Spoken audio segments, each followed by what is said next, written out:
So when it comes to fishing aquatic vegetation, the fall is one of the easiest times to fish specific types of vegetation.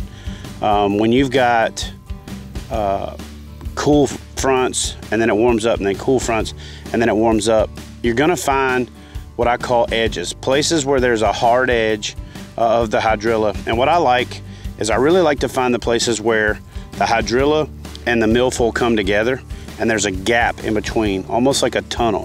What that does is that allows those fish to cruise in safety. It allows them to sit back and ambush the bait fish when it's coming by. But generally where you find that edge is where it goes from deeper water to shallower water.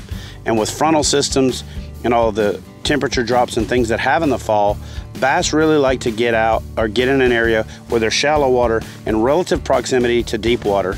And for the most part, if you find hydrilla and milfoil coinciding, you're gonna have a little bit deeper water. The hydrilla is gonna grow from the bottom all the way to the top. In the winter, it's gonna break loose and it's gonna make a mat on one side. And generally what happens is it's on top of the milfoil. The milfoil starts to die off a little bit. The hydrilla is going to continue to generate oxygen. The milfoil still generates oxygen, but as it dies off, it generates less, so the bass will get right up against that hydrilla.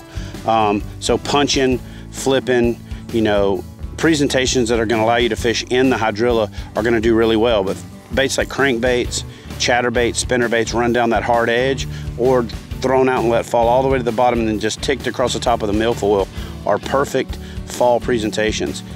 You know, the great thing about the vegetation is it gives plenty of ambush locations for the bass.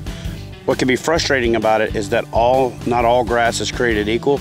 So really what you have to do is focus on finding the types of grass and the width of the cluster, the side of the bank, whether it's the windblown side or the lee side that the fish are holding in. And generally once you figure that out, depending on the conditions, you can duplicate it and the fish will be consistently in one type of grass or one grass that's in proximity to one type of structure.